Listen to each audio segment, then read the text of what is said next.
Hello. आज हम बात करेंगे ऑस्ट्रेलिया के स्टूडेंट वीज़ा के बारे में। सब क्लास 500 इसमें कौन स्टूडेंट्स जो हैं अप्लाई कर सकते हैं, किस किस प्रोग्राम के लिए अप्लाई होता है और किस प्लेटफॉर्म पे जाके इसको अप्लाई करना होता है, और ड्यूरिंग अप्लाई कौन कौन सी चीज़ें रिक्वायर्ड होती हैं, डॉक्यूमेंट्स कौन से चाहिए, फ़ी कितनी है इसकी, बैंक स्टेटमेंट कितनी चाहिए, और एट दी एंड जो है वीज़ा डिसीजन तक इसका टाइम, प्रोसेसिंग टाइम कितना है, ये सारी चीज़ें इस वीडियो में स्टेप बाय स्टेप मैं आपको बताऊंगा। उसमें सबसे पहले तो हम इसकी बात करें स्टूडेंट वीज़ा की। तो ये जो ऑस्ट्रेलियन स्टूडेंट वीज़ा है इसको सब क्लास 500 डील करती है, और इसमें स्टूडेंट्स अप टू 5 ईयर्स तक जो है इस वीज़ा के अंडर जो है वो वहाँ पे जो है वो अप्लाई कर सकता है, रह सकता है। इसमें जो इसकी वीज़ा फ़ी है वो $650 है। वो रिक्वायर्ड है फ़ीस, जो वीज़ा फ़ी के नाम से इसको आपने पे करनी होती है जब आप ऑनलाइन अकाउंट अपना यूज़ करते हैं।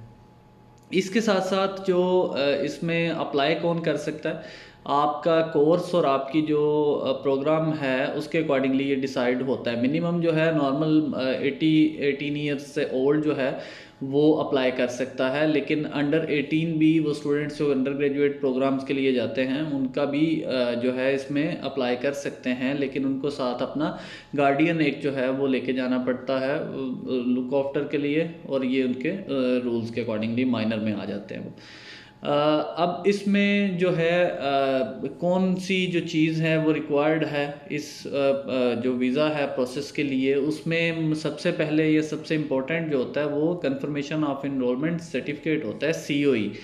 ये आपका रिक्वायर्ड होता है जिसकी बेस पे आप अपना वीज़ा अप्लाई करते हैं। ये आपको आपकी यूनिवर्सिटी, आपका कॉलेज जिसमें आपने अप्लाई किया हुआ है, जहाँ से आपको ऑफ़र लेटर आया है, उसके बाद आपने अपनी ट्यूशन फ़ी पे की है, और उसके बाद जो है अपनी सारी रिक्वायरमेंट्स को पूरा करके यूनिवर्सिटी ने आपको एक COE दे दी है, वो आपके पास होता है, जिसके ऊपर आपकी कोर्स की डिटेल, आपकी फ़ी की डिटेल और आपका प्रोग्राम, वो सारी चीज़ें जो हैं, आपका पासपोर्ट और आपकी जो पर्सनल इन्फॉर्मेशन है उस पर शामिल होती है। तो ये मेजर डॉक्यूमेंट है जो वीज़ा अप्लाई करने के लिए आपको चाहिए होता है। इसके साथ साथ जो दूसरी बात है वो है इंग्लिश लैंग्वेज प्रोफिशेंसी। अब ऑस्ट्रेलिया में आपको मिनिमम जो है, अगर आपके पास आइल्ट्स है तो आप 5.5 से अगर कम है तो आप अप्लाई नहीं कर सकते। 5.5 से कम पे जब आप अप्लाई करेंगे तो आपको एलिकॉज लेना पड़ेगा। एलिकॉज बेसिकली एडिशनल कॉस्ट है आपके प्रोग्राम के रिलेटेड, यानी कि वो वहाँ पे पहले जाके आपको कुछ 10 वीक्स कुछ 20 वीक्स का जो है एलिकॉज कोर्स करवाएंगे, और उसकी वो ठीक ठाक अमाउंट चार्ज करते हैं, और फिर उसके बाद आपको अपने प्रोग्राम में इंडक्ट करवाएंगे। ये बहुत ही कॉस्टली जो है वो मेथड होता है, और इसमें बहुत ज़्यादा पैसे जो हैं वो लग जाते हैं, जो कि बिल्कुल भी किसी सूरत आपको जो है इस प्रोग्राम के अकॉर्डिंगली नहीं जाना चाहिए। तो आइल्ट्स करने आपका मिनिमम 5.5 हो, उसके बाद आपका जो है PT वो मिनिमम 42 हो। इसके बाद टॉफल जो है वो उसकी रिक्वायरमेंट जो है वो 46 है, वो बनती है मिनिमम। हम बात कर रहे हैं मिनिमम की। कैम्ब्रिज इंग्लिश जो सर्टिफिकेट है उसकी 162 रिक्वायरमेंट है। अब आपके प्रोग्राम के अकॉर्डिंगली डिसाइड होता है कि आप किस प्रोग्राम के लिए फॉल करते हैं। 42 5.5 आइल्ट से बिलो आप अप्लाई नहीं कर सकते, अनलेस कि आप एलिकोज के लिए जाते हैं। एलिकोज से वो साथ लगता है और आप उसकी एडिशनल कॉस्ट पे करते हैं, और देन चलें आपको एक्सेप्ट कर लेती है। अदरवाइज कोई सूरत नहीं है कि आपको यूनिवर्सिटी जो है वो इनरोलमेंट दे दे या COE दे दे। ठीक हो गया। तो ये इनमें से कोई एक चीज़ आपने पूरी करनी है, और फिर उसके बाद आपका प्रोग्राम अगर पोस्ट ग्रेजुएट है तो डेफिनेटली आइल्ट्स की रिक्वायरमेंट 6.5 पे जंप कर जाएगी, और फिर आपके स्पेसिफिक प्रोग्राम्स, कुछ नर्सिंग डॉक्टर्स के प्रोग्राम है उसमें 7.5 चाहिए, इंजीनियर्स का 7 चाहिए। तो ये एक course to course, university to university भी वेरी करता है, लेकिन इससे कम पे आपको कोई इंस्टीट्यूट एडमिशन नहीं देगा। इसके बाद जो इम्पोर्टेंट चीज़ है वो है OHSC। बेसिकली ये ओवरसीज स्टूडेंट हेल्थ कवर है, इंश्योरेंस आप इसको कह लें, जो आपको वहाँ पे मेडिकली जो है वो सिक्योर करती है कि आप वहाँ पे अगर बीमार होते हैं, हॉस्पिटल जाते हैं, आपको कोई और प्रॉब्लम हेल्थ की होती है, तो देन आपकी जो इंश्योरेंस है उसमें से आपको जो है वो ट्रीटमेंट होगा स्पेसिफिक हॉस्पिटल्स में, क्लिनिक्स में, तो वो उस पर्पज़ के लिए ली जाती है। अब ये आपके कोर्स के अकॉर्डिंगली होती है, यानी आप जितनी देर स्टे करते हैं उतनी देर के लिए आपको ये हेल्थ कवर आपका होना ज़रूरी है। अब अगर आपका कोर्स 1 साल का है तो 1 साल का आप लेंगे, 2 साल का है तो 2 साल का लेंगे। ड्यूरिंग आपका स्टे अगर एक दिन भी हेल्थ कवर जो है आपका डिसकंटिन्यू होता है तो ये आपका वीज़ा जो है वो कैंसिल कर सकते हैं। तो उसके अलावा उस दिन के हिसाब से कुछ बेनिफिट्स भी आपको नहीं मिलते। तो कोशिश इस पे ये होती है कि आप जब भी इसका हेल्थ कवर लें आप अपनी टोटल कोर्स का लें। अब उसमें हेल्थ कवर के लिए कौन कौन असिस्ट करता है? अप्रूव्ड जो इंश्योरेंस प्रोवाइडर हैं वो भी आपको देते हैं, वो 5-7 हैं, ऑस्ट्रेलियन वेबसाइट पे पड़े हुए हैं आपके होम अफेयर्स के वेबसाइट पे, वहाँ से भी आप देख सकते हैं, वहाँ से आप खुद परचेज़ कर सकते हैं किसी को कहने के अलावा भी। और दूसरा सम हो आपकी कुछ यूनिवर्सिटीज़ या कॉलेज या इंस्टीट्यूट होता है वो भी आपको इस हवाले से असिस्ट करता है। कई दफ़ा वो आपकी ये कॉस्ट को आपकी फ़ी में ऐड कर देता है और देन आप उसके अगेंस्ट जो है पे करते हैं और वो सेपरेट से आपको इसका जो कंफर्मेशन ऑफ एनरोलमेंट पे मेंशन कर देता है कि कब हेल्थ कवर जो है वो हमने परचेज़ कर दिया स्टूडेंट को और उसकी कॉस्ट रिसीव कर ली है। तो वो भी हो सकता है। तो ये आपने हेल्थ कवर लेना लाजमी है, इसके बगैर एप्लीकेशन रिफ्यूज़ हो जाती है, किसी सूरत भी आपकी एप्लीकेशन अप्रूव नहीं होगी।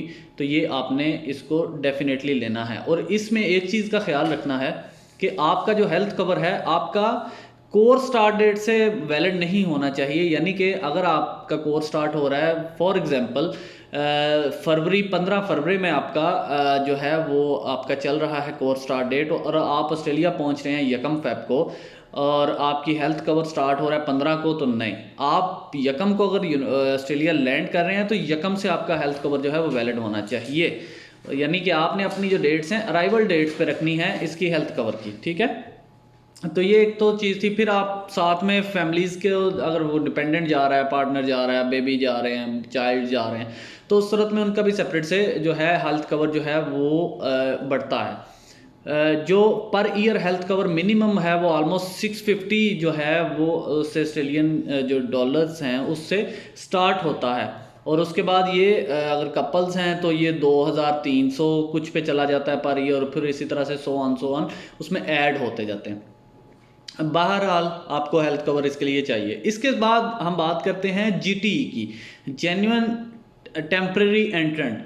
अब इसका मतलब ये है कि आप जिस पर्पस के लिए आ रहे हैं वो कंप्लीट करेंगे और उसके बाद अपने वतन वापस जाएंगे। अगर आप प्रोग्राम कोर्स के लिए आ रहे हैं, मास्टर्स के लिए जा रहे हैं, बैचलर्स के लिए जा रहे हैं, तो आप उसको कंप्लीट करें और then go to your home. तो उसमें ये होता है कि इंटेंशन टू रिटर्न आपने बतानी होती है कि हम ये प्रोग्राम कर रहे हैं तो इसके बाद हम लोग कहाँ पे जाएंगे, वापस जाके कौन कौन सी कंपनीज में जॉब कर सकते हैं, हमारे पास फ्यूचर अपॉर्चुनिटीज़ क्या हैं, इस प्रोग्राम के थ्रू हम क्या अचीव करेंगे।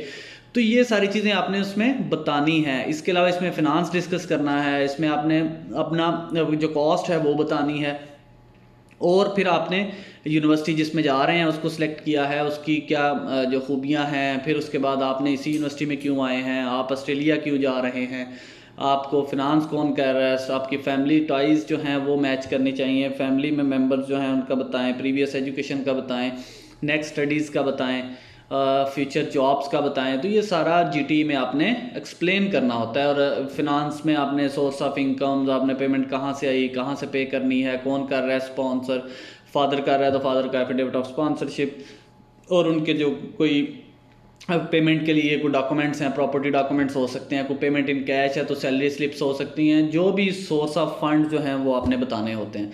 तो जीटीई बड़ा रोल प्ले करती है आपकी एप्लीकेशन के सक्सेसफुल होने में, जो है वो आपको वीज़ा ग्रांट के हवाले से 300 वर्ड्स का नॉर्मल ये रखते हैं कि जी आपने इसमें लिखना है और आपने ये इसको उस हवाले से आपने एक्सप्लेन करके जीटीई में जाना है।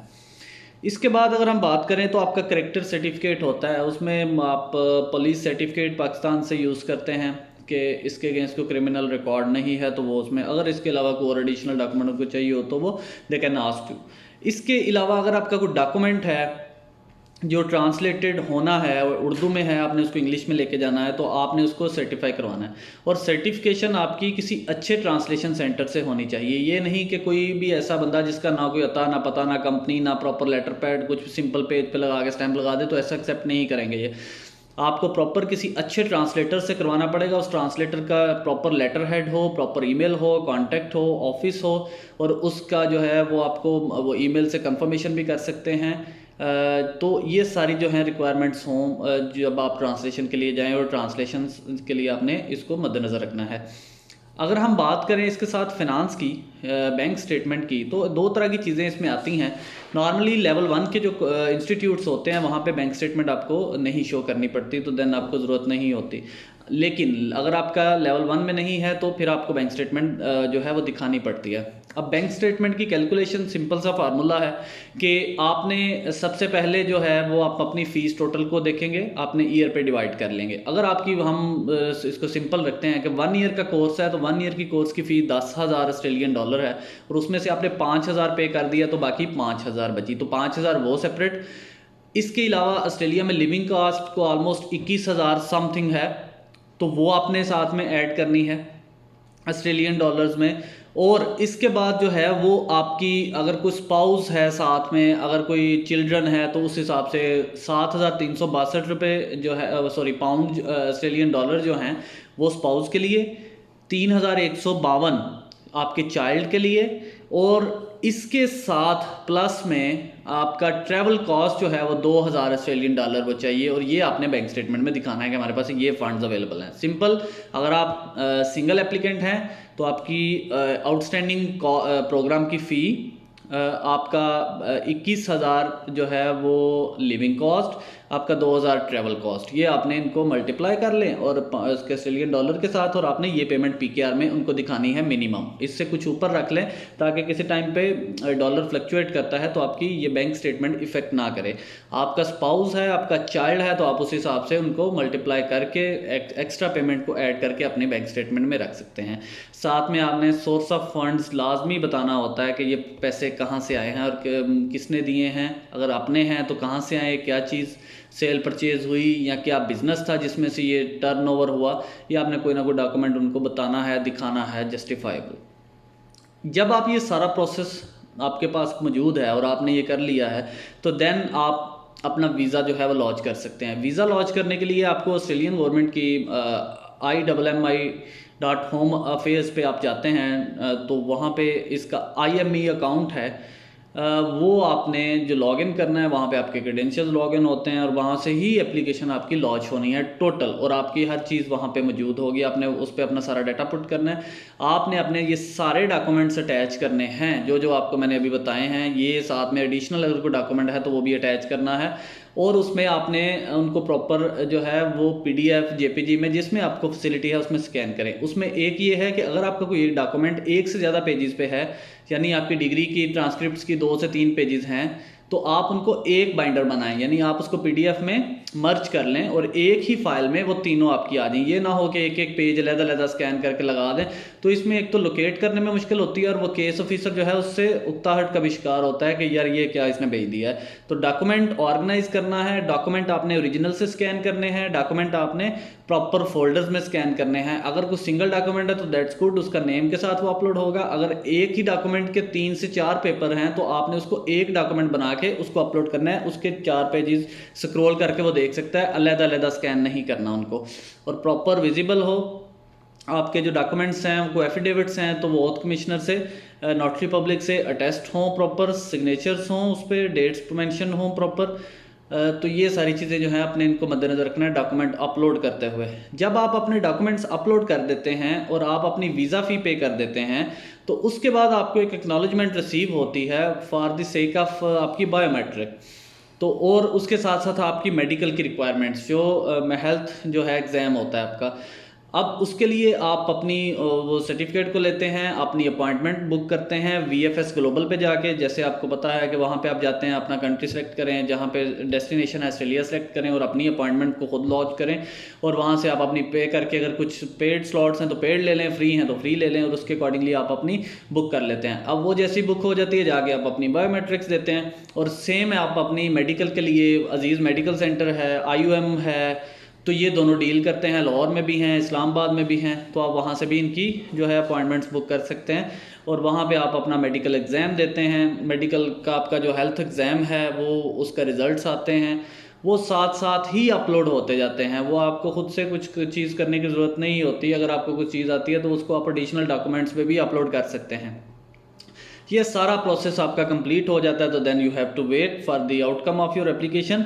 और वो एप्लीकेशन का जो आउटकम है वो नॉर्मली आपके इस सारे प्रोसेस को अगर हम मिक्सअप करें, मर्ज करें, तो स्टैंडर्ड अब आजकल जो है फेब या जैन फेब का हम अगर इनटेक की बात करें 2023, तो 3 वीक्स में नॉर्मली डिसीजंस आ रहे हैं। किसी का 4 वीक्स लग जाते हैं, लेकिन नॉर्मल स्टैंडर्ड एप्लीकेशन में 3 वीक्स में जो है वो डिसीजन आ रहे हैं आपके।